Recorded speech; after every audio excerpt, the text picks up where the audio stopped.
बदललं पाहिजे. जसं वय होईल वागणं बदला. कारण आपण काही काळ करते होतो, सिनेमाचे हिरो होतो, आता प्रेक्षक होण्याची वेळ आलेली आहे. पोराच्या हातात देऊन टाका, तू हिरो हो बाबा, मी प्रेक्षक होतो, चालू दे, तरच होणार आहे, नाही तर अवघड. पारावर 2 वृद्ध माणसं बसलेली होते खेड्यामध्ये. एक जण दुसऱ्यानं म्हटला, काय जमाना आलाय बिघडला म्हणे. काय झालं? माझी सून मला चहा देताना डोक्यावर पदरच घेत नाही. दुसरा म्हटला, मला चहाच देत नाही. तुला पदराचं काय पडलंय का? आता पदर नसलेल्या साड्याच यायला लागल्या, तुला काय करायचं? डोळे मिटून घे ना, चहा पे, मिळतोय ते महत्वाचं आहे. आणि तुम्हाला एक सांगतो, जसं वय होत जाईल निसर्ग आपल्या बरोबरीला असतो, आपली सोय तो करत असतो. जसं आपलं वय होत जाईल आपल्याला ऐकायला कमी यायला लागतं. त्याचं कारण काय? आपल्याविषयी फारसं चांगलं बोलणारं कोणी नसतं. म्हणून आपण बहिरे होत जाऊन एक दिवस ठार बहिरे व्हा. काही ऐकायला आलं नाही तरी चालेल, पुन्हा पुन्हा ते कानात यंत्र घालूच नका. काही गरज नाही ऐकायची. त्यानंतर डबल ऐकू येतं, डबल. सून फाडकन बोलले का डबल ऐकू येईल तुम्हाला, ऐकूच ना. जसं वय होत जाईल दिसायला कमी होत जातं, म्हणजे आपल्याला पाहण्यासारखं काही राहिलेलं नसतं, तरी आम्ही पुन्हा पुन्हा चष्मे लावून पाहत राहतो. निसर्गाच्या बरोबरीनं आपण जर चाललो तर आपण सुखी राहू याची मला खात्री आहे. म्हणून सगळ्या वयाच्या माझ्या या लोकांना मी विनंती करतो, आनंद सर्वत्र आहे, दुःखी होऊ नका. दुःखानंतर सुख आहे, सुखानंतर आनंद आहे. असा कोणीही माणूस जगामध्ये नाही की तो निव्वळ आनंदी आहे. तो जर निव्वळ आनंदी राहिला तर तो आनंद सुद्धा त्याला एक दिवशी जीव घेणार ठरेल, दुःख वाटेल. म्हणून निसर्गाने ही केलेली सोय आहे. सुख आहे, दुःख आहे, दुःख आहे, सुख आहे, उन्हाळा आहे, पावसाळा आहे, हे भोगणं आणि आनंदानं राहणं, इतरांना आनंदी करणं, दुसऱ्यांना आनंद वाटणं, एवढं जर आपण केलं तर आनंद आहे. सकारात्मक राहा. एक आमची ताई ज्यावेळेस बाजारपेठेतून चाललेली होती, तिचा एक डोळा बालपणापासून नव्हता, म्हणजे तिला दिसत नव्हतं. एका बाजूनं, एकाही डोळ्यानं दिसायचं, तर दिसत नव्हतं त्या बाजूनं मुलगा तिनं हाताला धरलेला होता. बाजारपेठेत चाललेली होती आणि ती आई त्या मुलाला म्हटली, बाळ आज या बाजूचे सगळे दुकानं बंद आहेत. बाळ म्हटलं, आई घाबरू नको, येताना उघडतील. आपण कुठल्या डोळ्यानं जगाकडे पाहायचं हे सुद्धा फार महत्वाचं आहे. म्हणून उघड्या डोळ्यानं जगाकडे पहा, तुम्हाला आनंद मिळेल. म्हणून पाचोरा नगर परिषद गेल्या 60 वर्षापासून ही जी व्याख्यानमाला आयोजित करते, यामध्ये जे सातत्य आहे हे सुद्धा सर्व लोकांना खूप आनंद देणार आहे. हे आनंदाचं निदान असंच वर्षानुवर्ष चालत राहू, त्यासाठी सर्वांना शुभेच्छा देऊन या ठिकाणी मी थांबतो. धन्यवाद. 5-6 वर्षांनी पहा, कानाचा वेगळा, नाकाचा वेगळा, लक्षात वेगळा. अजून 10-12 वर्षांनी पहा, उजव्या नागपुरीचा स्पेशलिस्ट वेगळा, डाव्या नागपुरीचा वेगळा. डावीकडे गेली उजवा बंद पाणी, उजवीकडे गेली डावी बंद पाणी. एके दिवशी दोन्ही बंद होते. 2 मुलं रस्त्यानं चालली. एक जण मोठ्यानं ओरडला, म्हणजे काय झालं? म्हणजे सारख्या बहिणी येत आहेत, जुळ्या बहिणी आहेत, दिसायला सुंदर आहेत, केस सारखे, ड्रेस सारखे. मित्र सांगतो, अरे बाबा नाही, ती एकच मुलगी आहे. म्हणे नाही, 2 मुली आहेत. म्हणे अरे वयात असं होत असतं, चल 2 दिसतात, एकच आहे. पुढे जातात, हा पुन्हा ओरडतो. म्हणे आता इथं वयाचा संबंध कुठे आला? म्हणजे काय झालं? म्हशी येत आहेत 2 सारख्या, चिंग सारखे, रंग काळा, 2 म्हशी आहेत, आवळ्यात आहेत. म्हणे अरे बाबा एकच म्हैस आहे, तू माझ्याकडे बघ, मला शंका आहे. म्हणजे अरे तू सुद्धा 2 बघ. म्हणे बघ, तुझं सेंटर सरकला, तुला प्रत्येक प्रतिमा 2-2 दिसायला लागेल. घाबरू नको, आपण डोळ्यांच्या डॉक्टरांकडे जाऊ. जातात, बसतात डोळ्यांच्या डॉक्टरांसमोर दोघं. डॉक्टर म्हणतात काय प्रॉब्लेम आहे? हा ओरडतो डॉक्टर, तुम्ही सुद्धा 2 बघ. त्याचा मित्र सांगतो शेजारी बसलेला, मगापासून काय झालं समजत नाही, याला प्रत्येक प्रतिमा 2-2 दिसते, दोघेच समोर बसते. डॉक्टर म्हणतात किरकोळ प्रॉब्लेम आहे, पण याच्यासाठी तुम्ही चौघं कशाला आले?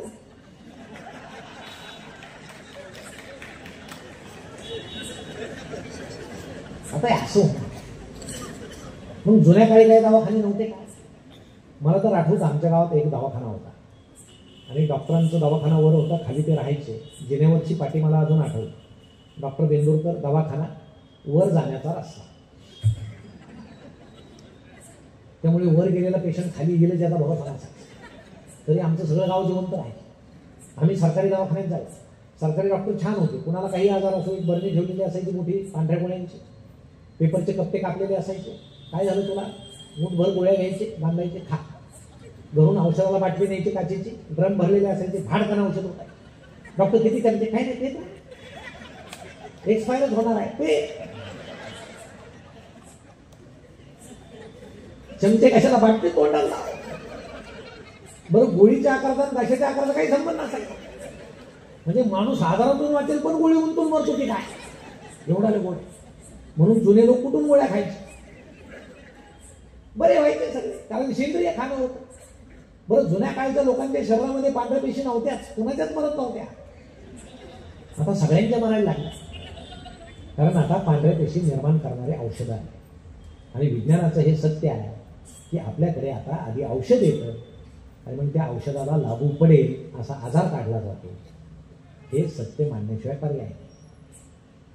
पूर्वीच्या काळी काय, थकलं, पांढऱ्या पेशी गेल्या, आजोबा काय करायचे, पोपईचं झाड असायचं, पान घ्यायचे, रगडायचे, दिवसभरातून 3 वाट्या 2-3 दिवस रस प्यायचा पोपईचा, पांढऱ्या पेशी वाढायच्या. अजूनही ते सिद्ध होतं. म्हणजे कुणाच्या कमी झाल्या तर तेच करू नका माझ्या सांगणं, पण सिद्ध झालेलं ते हे जुने औषध आहे. हे सकसपणा, सेंद्रियपणा गेला आणि हे सगळं आम्हाला सहन करावं लागतंय, म्हणून आम्ही अस्वस्थ झालो. आम्हाला काही समजेना काय करावं. म्हणून आमच्या मुलामध्ये जेवढी क्षमता आहे त्याच आर्ट्सला घाला, कॉमर्सला घाला, सायन्सला घाला, पण त्याच्यामध्ये जी क्षमता आहे तिकडेच त्याला घाला, नाहीतर आपला अपेक्षाभंग होतो आणि माणूस दुःखी होतो. मग माणसं म्हणतात आता आजूबाजूचा आनंद संपलेला आहे, काही आनंद नाही, कुठंच आनंद नाही, सगळं दुःख आहे. मित्रांनो, तुम्हाला सांगतो, जग तेच आहे. आपल्या मनामध्ये जसं भावविश्व आहे तसं जग आपल्याला दिसतं. तुम्ही आनंदी असाल, जग आनंदी दिसतं. जसं एखादा ढग पहा, ढगाकडे पहा. लहान मुलाला त्या ढगात काय दिसेल, चॉकलेट दिसेल, दप्तर दिसेल, कारण त्याचं भावविश्व ते आहे. लहान मुलीला ढगात काय दिसेल, झोका दिसेल, परी दिसेल, कारण त्याचं भावविश्व ते आहे. आमच्या ताईंना ढगात काय दिसेल, एखादा नवीन गहिणीचा दागिना दिसेल, एखादी नवीन पैठणी दिसेल, कारण त्यांचं भावविश्व ते आहे. आमच्या पुरुषांना काय दिसेल ते मी सांगत नाही, फार तुमच्या समोर सांगणं फार अवघड आहे, कारण हे ढगापर्यंत गेलेले आहे. मग आनंद हाच आहे, जग तेच आहे, आपलं भावविश्व असतं तसं. तुम्ही मला सांगा, आनंद कुठं नाही. तुम्ही सकाळी फिरायला बाहेर पडता, आता व्यायामाचं फार महत्व आहे. आमच्या पुरुषांना आता समजा पोट वाढलं, आता याला पोट म्हणतात, ते वाढले की त्याला ढेरी म्हणतात, की ते आता कमी करायचं, पहाटे झोपून धाव. बरं, आता पुरुषाचं पोट वाढणं हा कोणाच्या चिंतेचा विषय आहे, त्याच्या आहे की जगाच्या आहे, त्याच्या आहे. पण चेहरा पहा, म्हणजे आता भारत चीन युद्ध सुरू होणार आहे आणि पहिला बॉम्ब याच्या चेहऱ्यावरच पाहणार आहे. अहो, पहाटेच्या वेळेस फिरताना चेहरा प्रसन्न पाहिजे, कारण आपल्याला अनेक लोक पाहतात, फुलं फुललेले आहेत, थंड वारा वाहतोय, असं छान चालायचं. आजूबाजूला पहा, फार आनंद लपलेला आहे आजूबाजूला. कुणी असं चालतं, असं योगासनं करत चालतं, कुणी हातवारे करतं, कुणी सावकाश चालतं, नाही, कुणी स्वतः मग्न होऊन चालतं, कुणी दुसऱ्यांना पाहण्यात मग्न होऊन चालतं. काही माणसं कुत्री घेऊन चालतात. आता आपल्याला कुत्रं नाही, याचं दुःख मानायचं काय नाही, मानायचं नसू दे, त्याच्याकडे पहा. कधी कधी कुत्रा दांडगा असतो, हा लुकडा असतो, कुत्र त्याला घेऊन आपण मनात हसायचं, त्याच्या त्याला कुत्रा पाहिजे, आनंद. बरं, रस्त्याने एखादं जोडपं चाललंय, तुम्ही मनात ओळखू शकता यांचं लग्न होऊन किती दिवस झाले, सोपी पद्धत. शेजारी चाललेत, हसतायत, टाळ्या देत आहेत, समजायचे 1-2 वर्ष झाले. थोडे तुटक दिसले, 5-6 वर्ष झाले. अर्धा किलोमीटर दिसले, 20 वर्ष होऊन गेले. हा मागं सुद्धा पाहत नाही. मग काय बोलायचं इथे. आणि पुन्हा एकत्र दिसले ते ओळखायचे, 40 वर्ष होऊन गेले. आणि या दोघांनाही समजलं आता आपल्याला एकमेकाशिवाय दुसरं कोणी नाही. पृथ्वी गोल आहे, पुन्हा तिथे चालू आहे. माझा ओळखा, हा आनंद लुटा. मी एकदा फिरायला बाहेर पडलो, असा अंधारच होता, थोडासा चेहऱ्याने दिसत नव्हते, असं चाललेलं होतं. कुणीतरी स्त्री माझ्याजवळून गेली, मला म्हटली गुड मॉर्निंग. आता पहाटेच्या वेळी एखादी स्त्री जवळून गेली, गुड मॉर्निंग म्हटली. पुरुष काय करेल, तुम्ही काय कराल, गुड मॉर्निंग म्हणणारच पुरुष तो म्हणणार. मी म्हटलं गुड मॉर्निंग. आता घरी आलो, आता असा चेहरा लपत नाही, थोडा हसत होतो मला. मला बायकोला ते ओळखतो ना चेहऱ्यामधला बदल. ती म्हणते काय आज जरा खुश दिसताय. म्हटलं तसं काही नाही, सांगा काहीतरी झालंय. नाही म्हटलं काय नाही, सांगाच नाही, काहीतरी झाल्याशिवाय तुम्ही असं दिसता. म्हटलं काय, कोणीतरी स्त्री माझ्याजवळून गेली आणि मला गुड मॉर्निंग म्हटली. ती म्हटली मीच होते. तुम्हाला सांगतो लगेच चेहरा पाडला. आता ती म्हटली हा कुठला आनंद आहे. बायको म्हटली दुःख, दुसरी स्त्री म्हटली आनंद. आपल्या शेजारी सुख आहे. तुम्ही आपल्या पत्नीकडे नीट पहा. अहो तुम्ही आजारी पडलात तर ती तुमची मुलगी होते, तुमची आजी होते, तुमची आई होते, सगळे रूप तिच्यामध्ये. पत्नीनं पतीकडे पाहिलं, वेळेला ते तिचे वडील होतात, तिच्या मुलाचं काम करतात, सगळे रूपामध्ये ते आहेत. आम्हाला सवय नाही. भारतीय माणसाची दृष्टी दूरदृष्टी आहे, वेगळ्या अर्थाने दूर. शेजारचं पाहायचं नाही, दूर पाहायचं. शेजारी गोड्या पाण्याची विहीर आहे, त्याचं घेणं नाही. ते खाऱ्या पाण्याचा हापसा शोधत करतात, तोपर्यंत विहीर आटून जाते, मग दुःख पत्रात पडत. आता काही जण पहाटे उठतात, टीव्ही समोर बसतात पहाटेच. मग ते काही चॅनल असतात, आस्था वगैरे, रामदेव बाबा येतात बघा. आता रामदेव बाबा पहाटेच उठतात, कारण ते लवकर झोपतात. त्यांना काय आपल्यासारखं काही काम नाही ना, ते लवकर झोपतात. ते रोज पहाटे उठतात. मग ते पटकन असे बसतात, आई त्यांच्यासमोर बसतो. मग बाबा काय करतात, बसल्याबरोबर पोट गर फिरव. आपलं फिरतं का खरं सांगा, पण तरी पोटाकडे पाहायचं आपल्या फिरतं.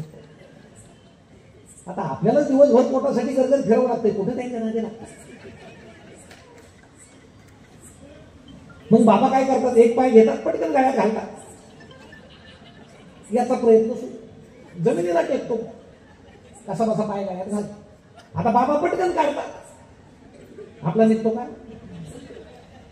नाही. मग काय करायचं, बायकोला एवढा पाय काढ, ती सांगते काढ कशाला, दुसरा घालतो.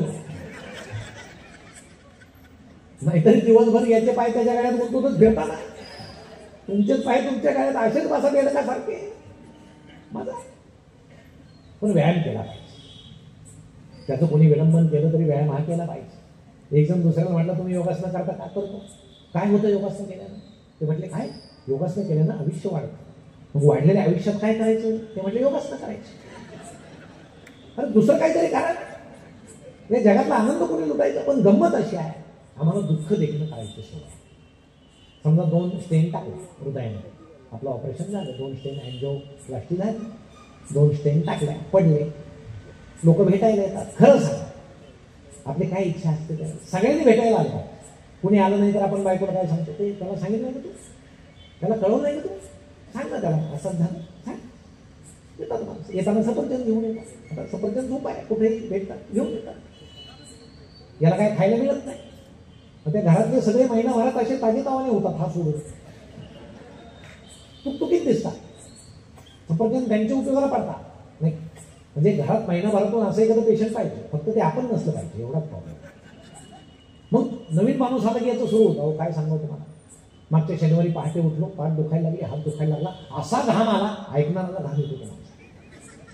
आता तू ज्याला सांगतोय हृदयात 2 स्टेन टाकल्या, त्याचं बायपास झाले होता, त्याला तुझ्या स्टेनचं काही कौतुक वाटेल का नाही. तो म्हणेल तुला तरी 2 टाकल्या, मला अख्खा फायदा होता. पण आपल्याला काय वाटतं, मला मिळालेलं दुःख हे जगातलं सगळ्यात मोठं दुःख आहे, ते चुकीचं आहे. आपलं दुःख हे अत्यंत क्षुद्र आहे, छोटं आहे. तुम्ही त्याला बिलगून दुःखी होऊ नका. या जगामध्ये फार मोठं दुःख आहे, आणि तुम्हाला हे दुःख जर पाहायचं असेल, मी जास्त त्यावर बोलत नाही, पण एक मराठी 70-80 पानाचं एक पुस्तक आहे, त्याचं नाव आहे अर्थाच्या शोधात. तुम्ही वाचलं असेल, काही नसेल. त्याचे लेखक आहेत व्हिक्टर फ्रँकल. तेवढं पुस्तक तुम्ही वाचा. जगामध्ये किती मोठं दुःख असू शकतं हे ते वाचल्यानंतर तुम्हाला समजेल. मला मिळालेलं दुःख हे अत्यंत क्षुद्र आहे, ते मी आनंदानं भोगलं पाहिजे, अशी परिस्थिती आहे. तुम्ही आनंद वाटाव. जसं देवाला फुलं वाहताना आपल्या हाताचा सुद्धा सुगंध येतो, तसं आनंद वाटल्यानंतर आपल्याला सुद्धा आनंद मिळतो. पण आम्ही आनंद वाटत नाही. आम्हाला असूया आहे, द्वेष आहे. एका माणसाला लॉटरी तिकीट लागलं 2 लाखाचं, शेजाऱ्यानं फटाके वाजवलं. भाव म्हटलं शेजारी असावं याच्यासारखा, लॉटरी याला लागली, फटाके यानं वाजवलं. त्याला म्हटलं तुझ्यासारखा शेजारी आम्हाला पाहिजे. लॉटरी त्याला लागली, त्याच्या आनंदात तू सामील झाला, फटाके तू वाजवते. तो म्हटलं तसं काही नाही, याला तिकीटच सापडत नाही म्हणून मी फटाके वाजवले. किती आनंद आहे. हा द्वेष आहे, हा दुसऱ्या विषयी असलेला द्वेष आहे. म्हणून तो द्वेष बाजूला काढा. आणि नवीन पिढी जी दुःखी आहे, नवीन पिढी आम्ही जे म्हणतो बिघडलेली आहे, त्याचं कारण असं आहे, आम्ही जुन्या प्रथा या नव्या पिढीकडे संक्रमित केलेल्या नाही. अहो आमची आई उपवास धरते, गुरुवार धरते, शनिवार धरते. नवीन मुलींनी जर त्यांना विचारलं तुम्ही कशाला गुरुवार धरता, कशाला शनिवार धरता, काही नाही पहिल्यापासून मला सवय आहे असं म्हणतात. पण उपवास आले कुठून. पूर्वी सगळं घर जेवायचं आणि संध्याकाळी आई टोपल्यात पाहायची, पण टोपल्यात काही नसायचं. मग आई सांगायची आज मला उपवास आहे. तिथून उपवासाची निर्मिती झाली. की आमच्या नवीन पिढीला या गरिबीची दारिद्र्याची जाणीव कोण देणार? कोणी देत नाही. म्हणून या नव्या पिढीला काही माहीत होत नाही. आमच्या जुन्या प्रथा माहीत होत नाही. आता सोपा आहे, अंतरपाठ धरतात. तुम्हाला उदाहरण सांगतो लागणार. आता तुमच्या वेळी धरला, आता माझ्या वेळेस धरला. का धरला मला माहित नाही. का धरतात ते समजत नाही. धरतात असं पाहून धरतात. आता उलट ते खूप आशीर्वाद वगैरे देणारे असतात. तोपर्यंत अंतरपाठ नसला तर वेळ तरी जाईल, पण ते नाही जाऊ, ते धरतात. मी आजोबांना विचारलं का धरतात. ते म्हटले पूर्वीच्या काळी हे काही नव्हतं, म्हणजे व्हिडिओ फोटो वगैरे काही नव्हतं. मग वडील काय करायचे, मुलीला घरी जाऊन सांगायचे अमुक गावातला मुलगा तुझ्यासाठी पाहिलेला आहे, तुझं लग्न त्याच्याशी अमुक तारखेला होणार आहे. मुलाचा फोटो माहीत नाही, काळा गोरा उंच बुटका काही माहीत नाही. मुलीनं हो म्हणायचं. समाजाचा दबाव होता, कुटुंबाचा दबाव होता, आई वडिलांचा दबाव होता. तसंच मुलांचे वडील सांगायचे त्या गावातल्या मुली तुझं लग्न जमलंय, अमुक तारखेला लग्न आहे, ठीक आहे हो म्हणायचं. लग्नाला एकत्र यायचे. त्यावेळेस मेकअप काय असायचं, फक्त हळद असायची, हळद लावायची. 2 दिवस माणूस गोरा दिसायचं, तिसऱ्या दिवशी खरं उघडं पडायचं. तोपर्यंत लग्न झालेलं असायचं, काही अडचण नाही. आता मेकअपमुळे जरा 8 दिवसांनी उघडं पडतं, पण पडतं, ते काही लपत नाही. पूर्वी हळद होती. लग्नात सुद्धा त्यांना पाहू देत नव्हतं. अशा मुंडामुळे आज अशी बैलासारखं चेहरा त्यांचा झालेला. आणि नवरी नवरदेवाकडे येणार नाही, नवरदेव नवरीकडे येणार नाही याची काळजी घ्यायची. एकमेकाला पाहू द्यायचं नाही. 3-3 दिवस चालायचं ते सगळं. मग लग्नावर उभे राहायचे, अंतरपाठ धारायचे. हो, अंतरपाठवाले इतके दुष्ट, ते अजिबात चेहरा दिसू देत नव्हते, असे ताणून धारायचे. मग सगळे मंगलाष्टक व्हायचे. आणि शेवटचं मंगलाष्टक झाल्याबरोबर अंतरपाठ खाली व्हायचा. मग हार घालताना हे एकमेकाला पाहायचे. ती पाहायची याला, रे हाय काय पदरी पडलं, पवित्र झालं, काय काय तोही म्हणतो मला शंका होते असेल, आता काय म्हणजे मंगलाष्टक झाल्यानंतर आपल्या आजोबा पंजोबांना विचारा, पूर्वीच्या लोकांनी लग्न झाल्यावर आपल्या आजीला पंजेला पाहिलेलं आहे, ती परिस्थिती. पण आता काय होतं, लग्न जमल्याबरोबर ते आपले व्हिडिओग्राफर येतात, तुम्ही नाही करता, ते दुसरे असतात स्पेशल. नवरा नवरीला काय सांगतात, आपण प्री वेडिंग करू, प्री वेडिंग चला निसर्गाच्या ठिकाणी. मग डोंगरावर जातात. मग ते समजलं नाही, आता समजायला लागले, पण आता आई नाही अशी परिस्थिती. मग शाळेत सॅट नव्हते. मग पाठीवर त्या सुफलाई विर्याच्या गोण्या घ्यायच्या. त्यावेळेस त्या खताचे जणू आम्ही ब्रँड ॲम्बॅसिडर होतो. मग शाळेमध्ये जायचं. अशी ती पहाट असायची, मला आठवते. आई देवपूजेला बसायची, तुळशीला पाणी घालायची. वडील उठायचे, ग्रंथ वाचायचे किंवा शेतामध्ये जायचे. घरातला तरुण मुलगा उठायचा, व्यायाम करायचा. घरातली तरुण मुलगी उठायची, अंगण झाडायची, अंगण सारवायची. अशी पूर्वीची ती पवित्र आणि रम्य पहाट होती. अजूनही जी तुम्हाला मला आठवते. आता काळ बदलला. आता तुम्हीच मला सांगा, पहाटे उठल्याबरोबर आपण घरातले सगळे काय करतो? आधी मोबाईल घेतो, कारण जगाची काळजी आहे. आपण झोपल्यावर जगाचं काय झालं असेल? आता तू झोपला तिथेच जग चांगलं चाललं बाबा, काही झाले तूच तेवढा उपद्रवी होता, काही जगाची काळजी करू. पण लगेच व्हॉट्सअप सुरू करायचं. असे बरोबर तुम्हाला सांगतो, लोकांना गुड असे येतात ना message, good morning good morning good morning, की हा सुद्धा कुठेतरी 200 मैल दूर असलेल्या मित्रांना मेसेज टाकतो गुड मॉर्निंग. आईकडे पाहायचं नाही, वडिलांकडे पाहायचं नाही, त्यांना नमस्कार घालायचा नाही. पण ती पलीकडची व्यक्ती मला का गुड मॉर्निंग पाठवत नाही असं असतो, बेचैन. तो गुड मॉर्निंग टाकण्याच्या अवस्थेत आहे की नाही हे सुद्धा आम्ही विचार करतो. लगेच इन्स्टंट आम्हाला त्याचा प्रतिक्रिया आली पाहिजे, प्रतिसाद आला पाहिजे. दिवस असा अस्वस्थतेमध्ये सुरू होतो आणि ते व्हॉट्सअप काढता काढता अचानक एखाद्याचा फोटो येतो, रात्री हे गेले, दुःखाची गोष्ट. मग ओळखीचे असो नाही तर नसो, भावपूर्ण श्रद्धांजली 4-5 फुलं टाकून द्यायची. आता आपल्याकडे फुकट जाय 10 टाका, काही फरक पडत नाही. जरा बरा असला की 20 टाका, काही फरक पडत नाही. असं उतरतं लगेच खाली एखाद्याचा अजून एक फोटो येतो, आज यांचा वाढदिवस आहे, म्हणजे यांचा जन्म झाला, जगावर किती उपकार झाले. मग ओळखीचे असो नाही तर नसो, वाढदिवसाच्या हार्दिक शुभेच्छा, वरचेच फुलं खाली टाकून द्यायची. मेला तरी तेच, जन्म झाला तरी तेच. त्यात भावना नाही, संवेदना नाही, असा आभासी दिवस सुरू होतो. आणि माणसं अक्षरशः आभासी जगामध्ये दिवसभर वावरत राहतात. अहो, पूर्वी वडील जर सायंकाळी घरी आले तर मुलगा धावत जायचा, बाबा आले बाबा आले, बाबा त्याला पटकन उचलून घ्यायचे. पटापट वडील बापाचे मुके घ्यायचं, मुलाचे मुके घ्यायचे वडील, मुलगा बापाचे मुके घ्यायचं. आई पाहायची किती हे प्रेम आहे, दिवसभर बाप लेकाची भेट नाही.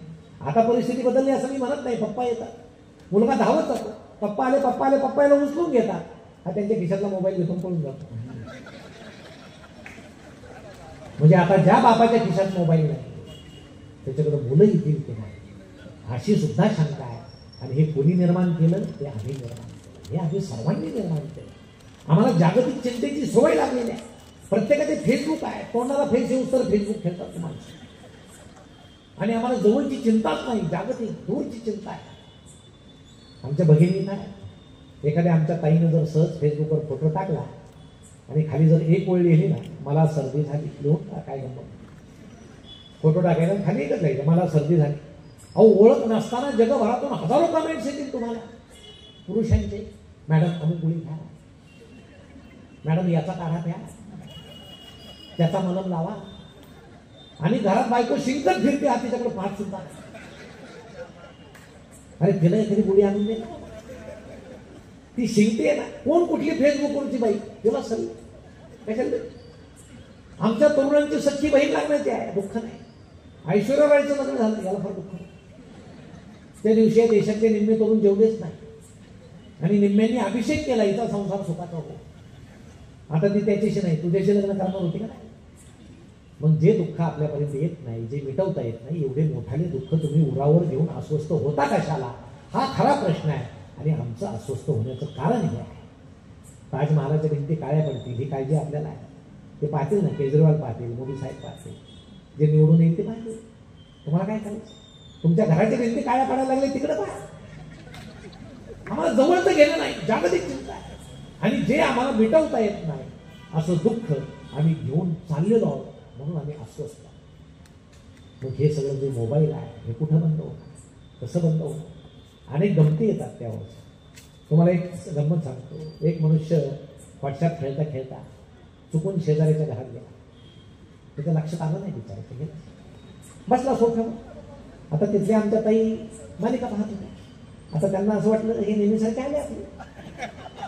आता ते एपिसोडवरची नजर हटू द्यायची नाही ना. हे चुकले तर काय करायचं? हे कुठे जाणार आहे? हे 4 दिवस फिरत पुन्हा इथेच येईल. हे सिरियलमधलं चुकलं तर अडचण आहे. त्यांना वाटलं आले आपले, बस हे बसलं आपलं व्हॉट्सअपवर. त्या घराचे खरे मालक आले फेसबुक खेळत. तेही भागणार नव्हतं. ते घरात शिरले, यांना पाहिलं ते मोठ्यानं ओरडले, सॉरी हा, मी चुकून तुमच्या घरात आलो. आता हे सगळं विनोदाच्या पलीकडे जायला लागलं. मुलाला जर वाटलं पुस्तक वाचावं, तुम्ही खरं सांगा, आमच्या घरात पुस्तक आहे का? सोफ्यावर वडिलांचा मोबाईल आहे, किचन ओट्यावर आईचा मोबाईल आहे, बेडवर ताईचा मोबाईल आहे, दादाचा मोबाईल आहे. आमच्या लहान मुलाला जर वाटलं हिसाब नीती वाचावी, चांदोबा वाचावा, गोष्टीचं पुस्तक वाचावं, आपल्या घरात पुस्तक आहेत का? नाही. मग कसे त्याच्यावर संस्कार होणार?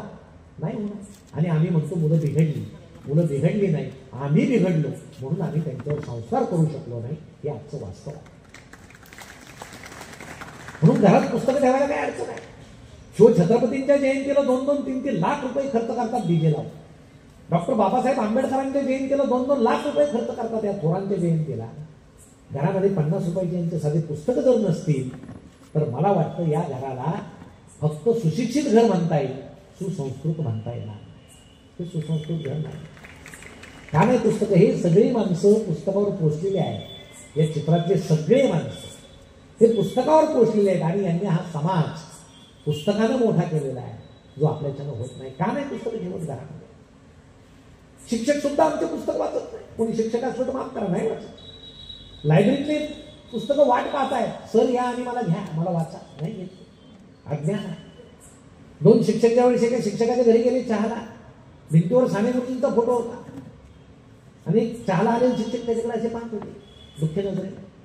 त्या घरातल्या शिक्षकांनी विचारलं, काय पाहता? हे म्हटले, वडील कधी गेले? ते म्हटले, वडील नाही, साने गुरुजी आहे. ही आजची परिस्थिती. अहो, दया पवार कवी आहे का लेखक हेच काहीच माहिती नाही. ही आजची परिस्थिती. का नाही पुस्तक? अहो, कपाट भरलेच पाहिजे. तुम्ही वकिलांच्या चेंबरमध्ये गेलात का?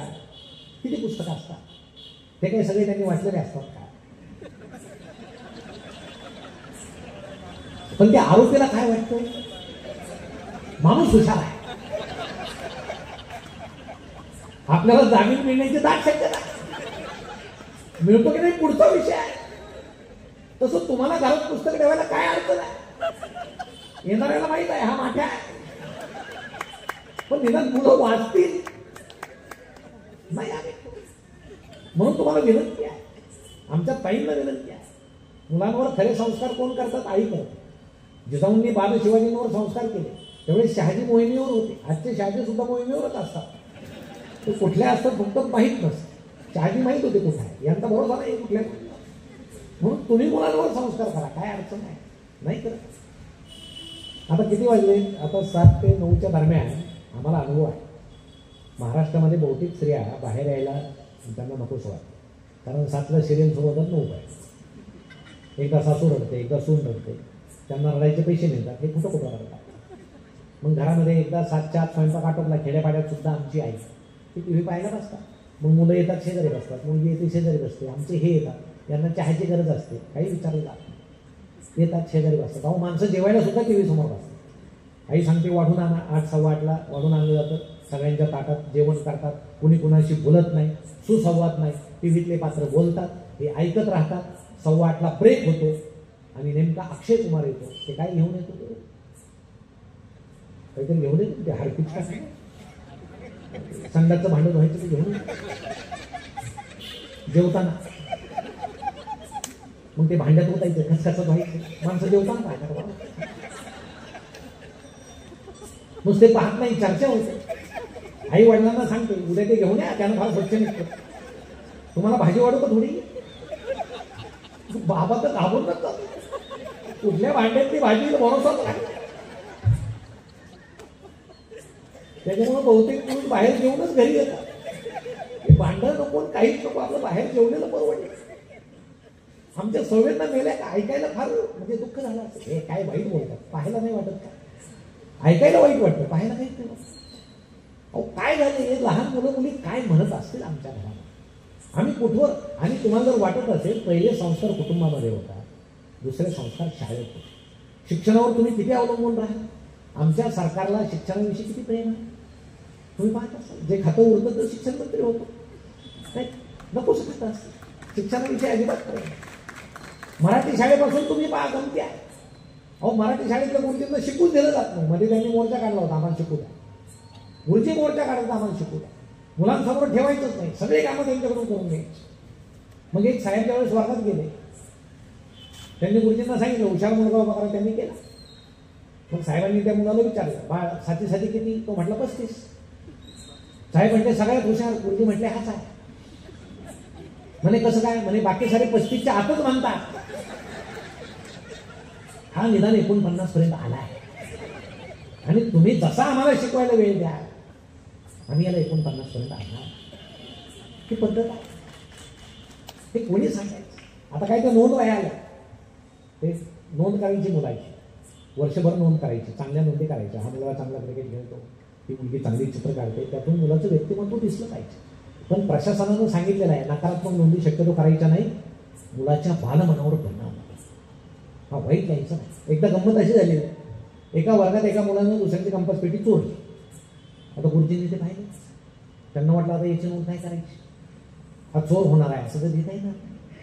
पण ते हेडमास्टरांना त्यांनी विचारले असं झालं काय करायचं, तर ते म्हटले तुमचा वर्ग आहे तुम्ही पाहून घ्या, काही अनुदान वगैरे आलं तुम्ही आहे, ज्याचे त्याचे कामं असतात ना.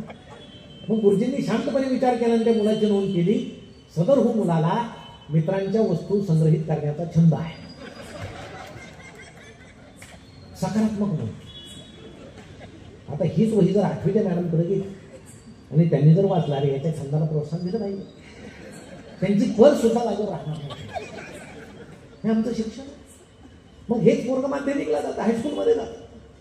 अभ्यासक्रम कसा आहे माध्यमिकचा? खरे संस्कार तर इथं जुना झाला आहे, 100 वर्ष जुना. आमच्या नागरिक शास्त्राच्या सरांनी जर एखाद्या मुलाला उभं करून विचारलं बाळ राष्ट्रपती राजवट कधी लागते, आणि तो जर असं म्हटला रात्री लागते आणि पहाटे उठते, काय करायचं?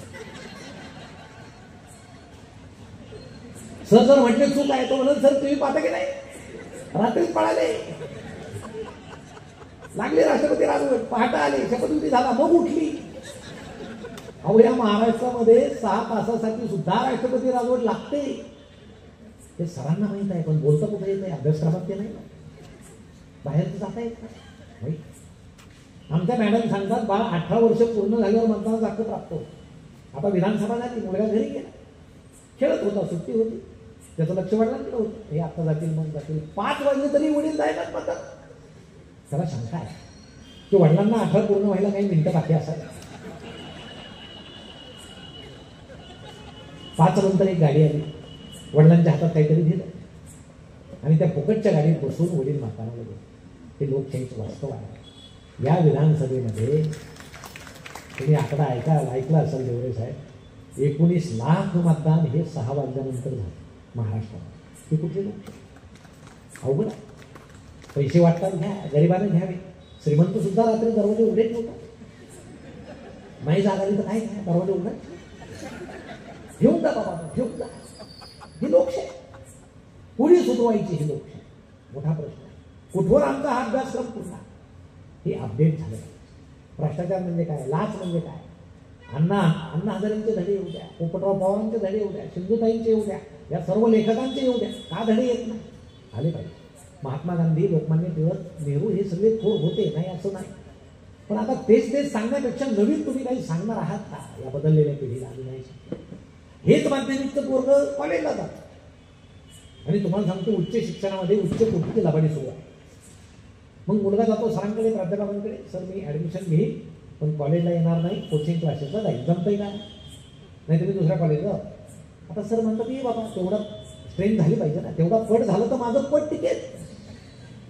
म्हणजे पूर्वीच्या काळी शिक्षकांच्या हाती मुलांचं भवितव्य होतं, आता मुलाच्या हाती शिक्षकाचं भवितव्य. तुम्हाला पाचोऱ्यातच ठेवायचं त्या एक्सेस करून नागपूरला लावायचं हे पोरांच्या हाती आहे. मग घे बाबा ॲडमिशन घे.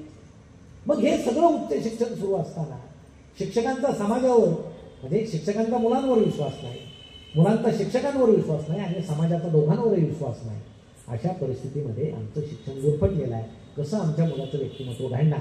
आणि त्यात आपल्याला वाटतं माझ्या मुलाला 90च्या पुढेच मार्क्स पडले पाहिजे, त्याला मी कोट्याला घातलं पाहिजे. किती मुलांनी फाशी घेतली कोट्याला? म्हणजे ज्यांची क्षमता नसताना त्यांना घातलं, त्यांनी फाशी घेतली. तिथल्या प्रशासनानं काय उपाय केला तुम्हाला माहीत असेल. मुलांनी फाशी घेऊ नये म्हणून ते करायची. बेट नव्हता, पट्टा नव्हता, मग वरून करदोरा घ्यायचा. करदोरा ढिल्ला असला तर काडी घ्यायची, ती सतारीच्या तारीसारखी आवडायची, तब्बर पक्क होऊन जायचं. आई डोक्याला इतकं तेल लावायची, किती वादळ हे सोडायचं. तुम्हाला सांगतो दिवसभर ते तेलाच्या धारा या हातानं पुसायच्या, नाक या हातानं पुसायचं. म्हणजे पूर्वीची आई लहानपणीच मुलांना काम द्यायची. हाताला काम देणं काय म्हणतात ते त्यावेळेस, दोन्ही हाताला काम द्यायची. आणि मग ते तेल मग चेहऱ्यावर थपाथप पांढरा शुभ्र असे ते पावडर थापायची. आता पूर्वीची पावडर इतकी मऊ नव्हती, ते बहुतेक गिरणीचं पिठच असावं ते माझा बाबड्या असा पांढरा शुभ्र दिसला पाहिजे असं ते थापायची पावडर. कपाळाला एक टिळा लावायची, गालाला एक